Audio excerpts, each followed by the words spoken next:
زر کیسې او یوه شپه. دوهمه شپه چې راورسېده نو د نیازاده هلته ورسره ناسته وه.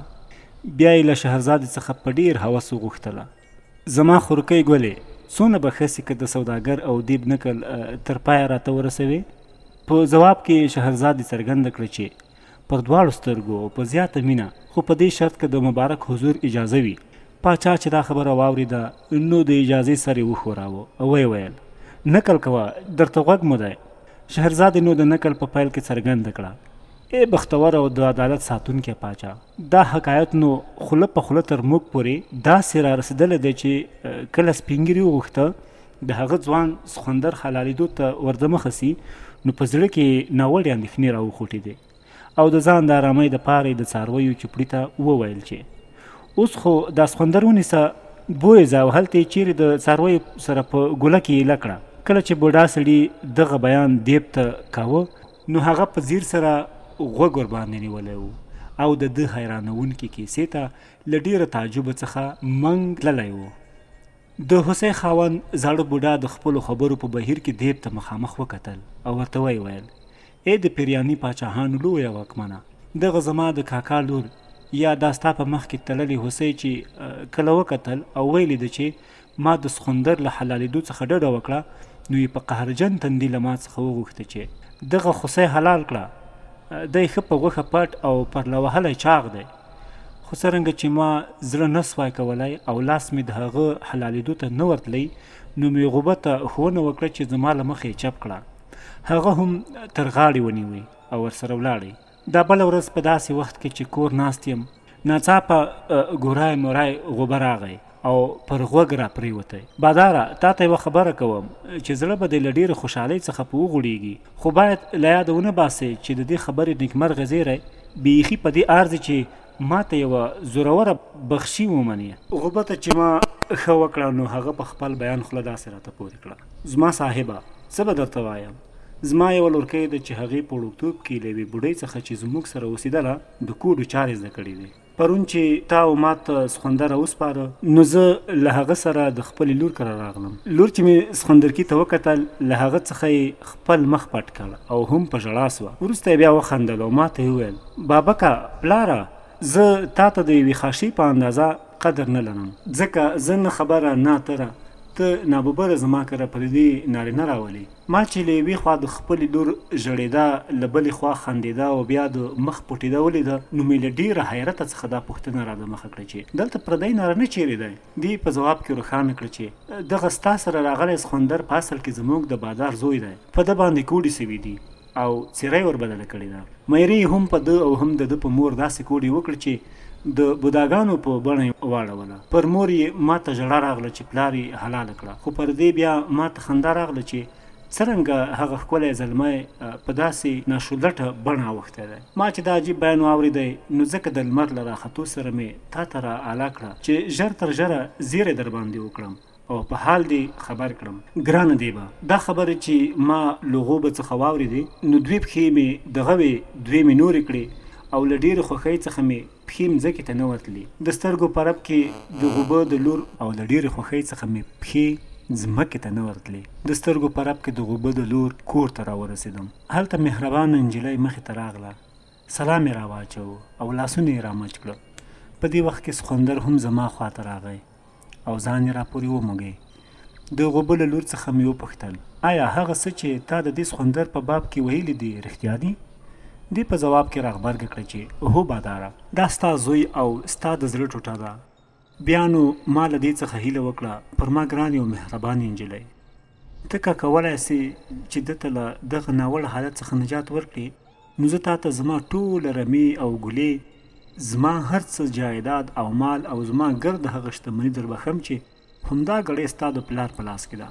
خو نجلۍ راته ومسل او ویې ویل: بادار آغا، زه د روپو سراښه نه یم، لیکن دا کار یوازې په دوه شرطه اجرا کوم. لومړی دا چې ما ته به دا مجال برابروي چې له ده سره واده وکړم، او دوهم به د دې خبر اجازه راکوي چې هغه څوک په جادو بند کړم چې په دی دغه کانه کړې ده، ځکه که هغه بند نه سي نو بیا یې نه له شره او نه له خطره څخه په امان پاتې کېدای سم.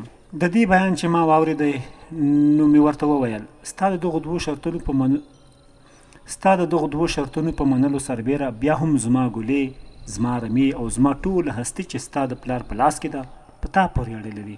د کاکا د لور په اړه مې دونه درته وایم چې آن خون مې لا او تا ته در بخلی دی. نجلۍ ته چې ما د زړه ډاډ ورکوي نو یوه پیاله راواخیسته او له اوبو څخه یې تر څوکو ډکه کړه. وروسته یې د کوړو دم پر دې اوبو باندې ووایه او کله چې د سخوندر پر بدن باندې هغه پاشلې نو داسې وینا یې ورسره کوله: ته که لوی خدای جل جلاله له ذاته څخه سخوندر پیدا کړی نو خپله همدغه بڼه وساته او مه یې تبدیلوه، خو که ته د کوډو په اثر بدل سوی نو د لوی خدای جل جلاله په اراده بیرته خپلې پخوانۍ اصلي بڼې ته وګرځه. موږ که کتله یو دم ناڅاپه سخوندر پړک واخیستی او د ځان له څنډلو سره ښایسته انسان ځینې جوړ سو. ده ته مې ټوپ ور وواهه او په لوړ اواز مې پرې نارې کړې: ته خدای که به نه راته وایې چې زما د اکا لور په تا او ستا په مور باندې څه وکړه. د هغه ټوله ماجره چې ورپېښه سوې وه له سره تر پایه راته بیان کړه. ما شکر وکښي او هلک ته مې وویل: دا د لوی خدای جل جلاله پیرزوینه وه چې ستا د ژغورنې او ستا د حق د پرځای کېدنې دپاره یې دغه وسیله پیدا کړه. په دې پسې نو ما د غوبه لور خپل زوی ته وغوښته او هغې زما د اکا لور د کوډو په اغېزو د هوسۍ په بڼه واړوله. دوی وویل: دغه یوه ښکلې بڼه ده چې نه وحشي ښکاري او نه یې هم له لیدو څخه د چا ویره کېږي. د غوبه لور څو کاله پرله پسې زموږ سره د ژوند ورځې او شپې تېرولې، څو چې د خدای جل جلاله په کار وه او له نابودې دنیا څخه ولاړه. د هغې تر مړینې وروسته زما زوی د هند ملک ته مخ ونیوی چې د دغه سوداګر کاکا وطن دی چې اوس تا سره د قتل په پېکړه کې بند دی. څه وخت وروسته چې پر ما باندې یوازیتوب ډېر وغیمېدی نو دا هوسۍ چې زما د کاکا لور ده له ځانه سره مې رارهي کړه تر څو د خپل زوی یو درک وباسم. وطن پر وطن راتلم څو چې تقدیر تر دې ځایه راوستم. دلته مې ولیده چې سوداګر ناست دی او په سرو سترګو ژاړي. دغه وه زما د ژوند خپله قصه.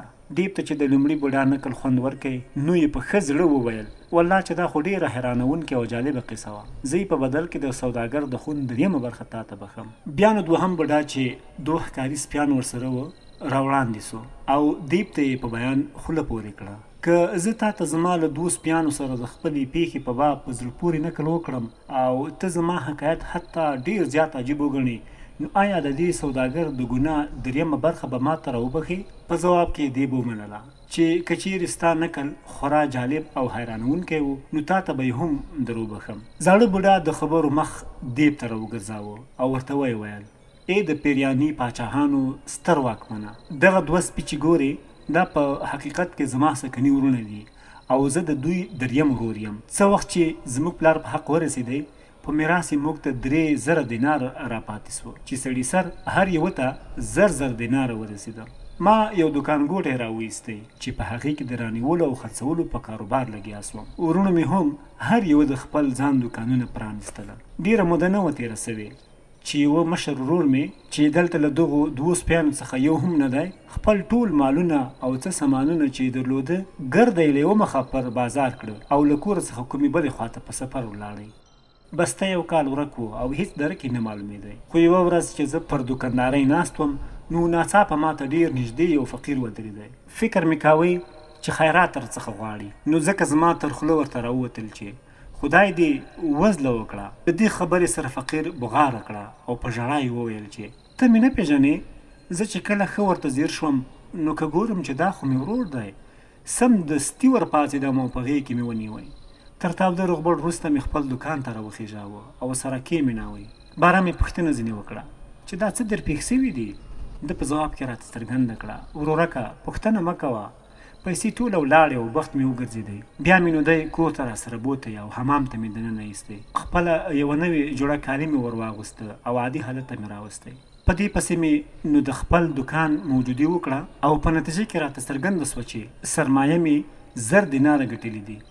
دا ګټه مې له ورور سره نیمه کړه او ورته ومې ویل: دا یې وګڼه چې ګویا ته نه په سفر وتلی وې او نه هم پردي ملک ته تللی وې. ورور مې په خوشحالۍ دا روپۍ واخیسته او د خپل کاروبار یوه هټۍ یې پرانیستله. د خدای ورځې او شپې یو په بل پسې تېرېدې چې دا دوهم ورور مې هم چې دغه بل سپی دی خپله ګرده شتمني له یوه مخه وپلورله او ویې غوښتله چې کومې بلې خواته په سفر رهي سي. موږ چې هر څونه له دې اقدام راوګرځاوه خو د ده پر خپل سر زور و او زموږ هیڅ خبرې ته یې غوږ نه ایښوی.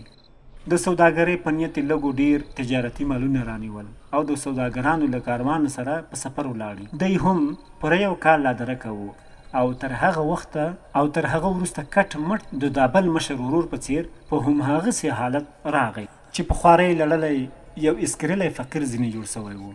ما ورته یاده کړه، ورور ګله ما سره نه و درکړې چې ته مزه.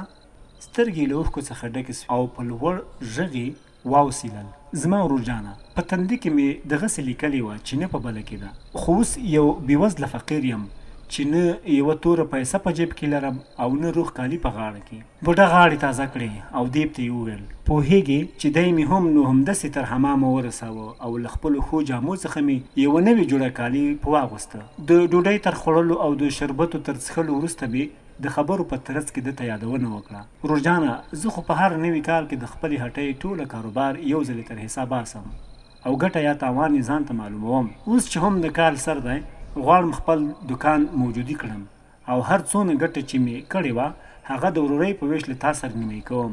دیب خانه څه به درته وایم چې ما نو دکان تر حساب وایستی او په نتیجه کې معلومه سوه چې د تیر کال په دوران کې مې 2000 دینار ګټلي وو. سمدستي مې 1000 دینار دغه ورور ته په لاس ورکړه او 1000 یې ما ته پاتې سو. ورور مې راولاړ سو او د خپل ځان دپاره یې یوه هټۍ پرانیستله. په دې ډول مو نو د یو څه زمانې دپاره د ژوند ورځې سبا کولې. څو عمر چې تیر سو نو دواړه ورونه یو ځای ماته راغله او راڅخه یې وغوښته چې له دوی سره ګډ کوم ځای ته په سفر ولاړ سم. خو ما یې دا نقشه ونه منله او ورته ومې ویل تاسې په خپل سفر کې څه ګټولې ده چې زه به هم هغه لاسته راوړم. ما نو د دوی پر اوږده یا لنډ بیان غوږ ونه نیوی. موږ هر یوه د خپلې دوکاندارۍ کاروبار په مخه واهه، له یوې خوا د رانیولو او له بلې خوا د خرڅولو په ورهنه لګیا وو. خو دوی به بیا هم په هر کال کې یو ځل بیا ماته د سفر یادونه کوله او پر ګوته به یې کشمیر راته جوړاوه، څو چې په دې منځ کې پوره 6 کاله تیر سوه. څرنګه چې دوی ډېر راته ویله نو په آخر کې مې د سفر پر خبره باندې د منلو سر له دوی سره وښوراوه. وروسته مې دواړو ته وویل زما خوږو ورونو دا دی زما هم خوښه سوه چې له تاسې سره یو ځای په سفر رهي سم، خو تر هر څه لومړی باید وګورو چې تاسې د خپل ځان څو پیسې لرئ. له دې پوښتنې سره معلومه سوه چې دوی نه په جیب کې او نه په لاس کې یو پول درلودی.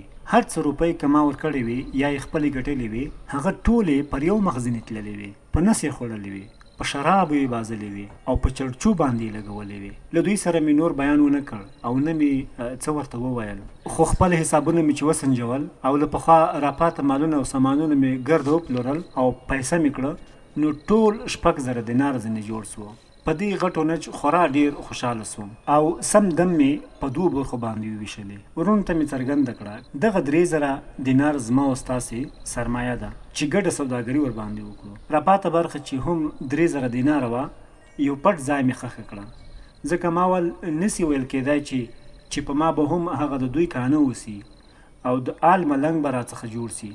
خو که چیرې دغه شنبه د ورځ راباندې راغله نو بیا چې راسم دا 3000 دیناره به ځای پر ځای ذخیره پراته وي او له نوي سره څخه به خپل دکان پر راوباسم. ورونو چې زما خبره راسره ومنله او موږ هر یوه ته د سړي پر سر 1000 دیناره پانګه راورسېده، تجارتي سرایو ته ولاړو.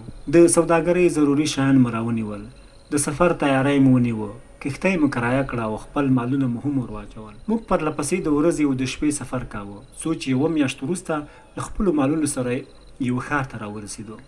هلته مو زوروره ګټه وکړه او په هر دینار کې 10 دینار راته پاتې سو. تر یو څو ورځو تېرولو پس مو نو وغوښتله چې له دې ځای څخه وخوځېږو. کله چې د کښتۍ بندر ته راغلو نو که ګورو چې ناڅاپه مو د سمندر پر غاړه هلته یو ځوانه نجلۍ ولیده چې څیرې پیرې او بړانګې کالي اغوستي دي. دې نجلۍ زما لاسونه راښکل کړه او راته یې وویل ای زما ښاغلیه آیا ته له ما سره یوه داسې نیکي او مهرباني کولی سې چې زه یې مننه درڅخه وکړم؟ ما دې ته په جواب کې څرګنده کړه چې هو ولې نه، ځکه زما د خیر چارې او د نیکۍ کارونه ډېر خوښ دي. که ته له ما څخه مننه وکړې او که یې ونه کړې نو زه له تا څخه خپله مرسته په هیڅ حال کې نه درېغوم. نجلۍ چې زما هوکړه واورېده نو یې زیاته کړه ښاغلی سړیه له ما سره واده وکړه او خپل وطن ته مې در سره بوځه. زه تا ته ځان در سپارم، پر ما مهرباني وکړه ځکه چې زه د نیکۍ وړ یم او له تا څخه مننه کوم. پام کوه چې زما له دې خوارې جامې څخه غلط پوه نه سي. ما چې د دې وینا واورېده نو د څښتن عزوجل په امر مې زړه ډېر پورې ومښتی. را مې وسته، نوي کالي مې په واغوسته، په بیړۍ کې مې د ډېر ښه ځای سرخته ورته وکړه، پالنه مې په غاړه واخیسته او د زیات احترام په درنه سترګې مې ورته وکتل. کښتۍ مې د سفر لاره په خوله ورکړه او مخ په وړاندې یې مزلونه وهله. د خدای کارونه وه چې له دې نجلۍ سره مې د زړه مینه ډېرېدله او داسې درجې ته ورسېدله چې هم د ورځې او هم د شپې ما یوه ګړۍ نه سوای کولی چې له دې څخه بېل سم. د دې د غمخورۍ له کبله چې زه پر خپلو وروڼو باندې چندانې نه ورګرځېدم نو یې له ما سره ډېر کست واخیستی او پر دې باندې سترګې سرې وې چې ولې زما سرود او د مالونو زیادت دونه جګې پوړۍ ته وختې. دوی ته له غمه خوب نه ورتلی او وږې سترګې زما دنیا ته نیولې وې. زما تر شا یې په پټه خپل ترمنځ په یوه سلا سره جوړه کړه چې ورور به مو هم دلته د سمندر په مابین کې در سره ووژنو او ټوله شتمني به یوازې موږ ته راپاته سي. شیطان دغه ناوړ عمل دوی ته په خپل خیال کې ډېر ښایسته وبرېښاوه. د شپې چې زه په خواږه خوب د خپلې ناوکۍ څنګ ته ویده وم نو دوی راغله او زه یې له هغې سره یو راواخیستم او ناپایه سمندر ته یې وغورځولم. نجلۍ چې د سمندر په اوبو کې راویښه سوه نو ځان یې وڅانډه او د سترګو په رپ کې سمدستي ښاپېرۍ ځینې جوړه سوه. زه یې له اوبو څخه را په هوا کړم او په یو ټاپو کې یې تا کړم. بیا مې یو څه ګړۍ له سترګو څخه غایبه سوه، خو سهارګاه مهال چې بېرته ما ته راوګرځېده نو یې راته وویل زه ستا مېرمن یم چې دلته مې راوړې او د لوی خدای جل جلاله په فضل مې له مرګه وژغورلې. باید ته په دې پوه سې چې زه ښاپېری یم. کله چې ما ته ولیدې نو د خدای په وجه مې زړه در باندې مین سو، ځکه زه پر خدای او د هغه پر استازي ایمان لرم. ما نو په خواره جامه کې ځان په تا ولیدی او تا ته پر ځینې له مخې خپله ناوې کړم. بیا نو دا دی چې ته مې له ډوبېدو څخه وژغورلې، خو ستا وروڼو ته زه بیخي په غضب یم او په کار ده چې هرومرو یې ووژنم. ما چې د دې بیان واورېدی نو له ډېره تعجب څخه هک پک ورته پاتې سوم. د دې له مرستې څخه مې زیاته مننه څرګنده کړه او د هیلې په توګه مې ورته وویل تر کومه ځایه چې خبره زما د وروڼو په وژلو پورې اړه لري نو زه وایم چې یا داسې کار به نه کوې. بیا مې نو دې ته هغه ټوله قصه له سره تر پایه پورې بیان کړه چې زما او د دوی ترمنځ پخوا پېښه سوې وه. له دې حاله چې هم خبره سوه نو ښه غوسه شوه. زه دا نن شپه د دوی خواته ور په هوا کېږم او بیړۍ ور ډوبوم څو چې ووژل سي. ما چې د دې ګواښ واورېدی نو مې زارۍ ورته وکړې چې ته خدای که به داسې کوې، ځکه څنګه ښه متل دی چې وایي که څوک بد کوي ته ښه کړې، بد یې بس نور څه به نه کړې. دوی خو په هر حال زما وروڼه دي، کاشکې مې دوی وروڼه نه وای. ښاپېرۍ ناوې پر دې خبره باندې زیات ټینګار کوه چې باید په حتمي ډول زما د وروڼو خوله ورپټه کړي، خو ما زارۍ ورته کولې چې دا کار به نه کوې. بیا نو دې را په هوا کړم او د خپل کور په وره کې تا کړم. د کور ور مې پرانیست او خښې کړې پیسې مې راوکښلې. له یارانو او دوستانو سره تر سلامونو او روغبړونو وروسته مې بیا د کاروبار دپاره یو دوکان ګوټی راوویستی. ماښام مهال چې کور ته راستون سوم نو مې ولیده چې د سرای په غولي کې دغه 2 سپیان تړلي وو. هغوی چې زه ولیدم نو راته ولاړ سوه، اوښکې یې له سترګو راوبهېدې او تر شا راپسې سوه. په مخ مې راواړوه، چې مخ مې راواړوه ښاپېرۍ هم راښکاره سوه او راته یې وویل دا ستا وروڼه دي. ما ځینې وپوښتل چې چا په دغه بڼه اړولي دي. دې په ځواب کې راته څرګنده کړه چې ما خپلې خور ته واستول او هغې دغه کانه پکړې ده. دوی به تر 10 کالو پورې له دغه شکله څخه ونه وځي. اوس چې د دوی 10 کلونه وتلي دي نو زه د هغې پیریانۍ په لټولو پسې دې ځای ته راغلی یم او غواړم چې وروڼه مې نور له دې حالت څخه راوباسي. خو د لارې په څنګ کې چې مې دا سوداګر ولیدی نو ورته راوګرځېدم. ده چې د خپلې پیښې قصه راته وکړه نو مې وغوښتله چې تر هغو پورې دلته ورسره پاتې سم څو وګورم چې ستا خبره به له ده سره کومې پرېکړې ته ورسېږي. دغه و زما ټوله سرګذشت. دې به وویل رښتیا چې دا ډېر عجیب نکل و او په بدل کې تا ته د سوداګر د خون او ګناه یوه 3مه برخه در بښمه. په دې پسې سمدستي د غاترې خاوند غاړې تازه کړې او د خپل بیان لړۍ یې په داسې ډول پیل کړه. زما نکل چې تر دغو دواړو نکلو هم عجیبه او هم غریب دی غواړم تا ته یې وکړم، خو د زړه هیله مې له تا څخه دا ده چې په بدل کې د سوداګر د خون او ګناه دا پاته 3مه برخه ما ته راوبښې. دې به په ځواب کې ومنل چې ښه دی کاکا. 3م بوډا په خپل نکل خوله پورې کړه چې ای د پیریزاتو سلطانه او د دیبانو خانه، تا ته دې ویل سوي وي چې دغه راسره غاتره په اصل کې زما ارتینه وه زه یو وخت په خورا اوږده سفر له کوره تللی وم او بسته یو کال مې په مسافرۍ کې تېر سو. کله چې له سفره راستون سوم نو د نیمې شپې پر مهال چې په تکه توره دربله کې خپل سرای ته په پټه خوله ننوتم، که ګورم چې په دې وخت کې مې د خپلو پښو خواته یو تور مريي سره یو ځای پرته ده. د خپلو پښو عور ته له یو تور مريي سره یو ځای پرته ده. دوی یو د بل سره په مینه اخته وو او زما په کټ کې د بل سره لوبېده او زما په کټ کې یو د بل سره لوبېدله. د دوی مختوري چې ما ولیدله نو مې سترګې ورته پټې سوې. ماینې چې زه ولیدلم نو په بیړه یې د اوبو سړو به راواخیست. پر اوبو باندې یو څه دم ووایه او پر ما باندې د هغو د پاشلو په حال کې داسې الفاظ وویله. خپله بڼه دې د سپي په څېر واړوه. زه هم ځای په ځای په هغه ګړۍ کې د سپي په ناشولټه بڼه واوښتم او ماندینې مې سمدستي لرګی راپسې راواخیست او له کور یې وشړلم. تر دروازې چې د باندې راووتم نو ایله بېله تر هغو رهي وم څو چې د یو قصاب دکان ته راغلم. کله چې دکان ته ښه ورنږدې سوم او لاندې مې پر ځمکه د هډوکو په چیچلو خوله وهله نو په دې وخت کې د دکان څښتن ولیدلم. هغه کوچ کړم او له ځانه سره یې خپل کور ته بوتلم. د قصاب د لور چې پر ما سترګې وموښتې نو خپل مخ ته یې پله ونیوی او پلار ته یې په چغنده اواز نارې کړه: ته کور ته پردي نارینه ناخبره راولې او غږ هم ماته نه کوې. قصاب د خپلې لور دې خبرې ته حیران پاتې سو او ځنې ویې پوښتل: دا ته څه وایې لورې؟ نارینه دلته چیرې دی؟ لورې په ځواب کې ورته رغبرګه کړه: دغه سپی چې تا سره مل دی په حقیقت کې یو سړی دی چې خپلې ښځې د سپي په بڼه اړولی دی. زه دا کولی سم چې له دغه حالت څخه وباسم. پلار چې د نجلۍ دغه اریانونکی بیان واورېدی نو یې ځینې وغوښتل: ته خدای که به یې ژر تر ژره دغه بیچاره خپل عادي حالت ته نه راولې. لورې نو هم بې له ځنډه سمدستي د اوبو کوزه راواخیسته، دم یې ورباندې ووایه او پر ما باندې لږ څه خاشه پناه کړې. د اوبو د پناه کولو پر مهال یې دا کلمات تر خوله راوویسته: دا اوسنۍ بڼه دې په خپله د مخکنۍ څېره راواړوه. د دې څرګندونې سره سم نو یو دم خپل پخواني انساني شکل ته وګرځېدم او د نجلۍ لاسونه مې ښکل کړل. د خبرو په ترڅ کې ما له دې څخه هیله وکړه چې زه غواړم ته زما په معاینه هم هغه راسکوډې وکړې لکه دې چې په ما باندې کړې وې. د قصاب لور ما ته یو څه دم کړي اوبه راکړې او راته یې وویل: کله چې ستا ښځه بیده وي نو ته پټ ورسه دغه اوبه ورباندې وپاشه او د پاشلو سره یې د هغه حیوان نوم واخله چې ستا ورته په خیال کې وي. د هغه په بڼه به یې واړوي. دا به نو ستا د غوښتنې سره سم د یاد سوي حیوان په بڼه سي. ما نو په ډېره مننه اوبه راواخیستې او تر خپلې مېرمنې مې ځان راورساوه. دا چې مې په ځای پرته او په درنه خو بیده ومېندله نو مې اوبه ورباندې پناه کړې او د پناه کېدو په جریان کې مې داسې وویله: له دغې خپلې بڼې څخه ووځه او د غاترې بڼه ځان ته واخله. دا نو د پیریان خیلو سرخیله په همهغه ګړی دغه ستا په وړاندې په څلورو ولاړ غاتره سوه چې ته یې په خپلو سترګو باندې دلته اوس وینې.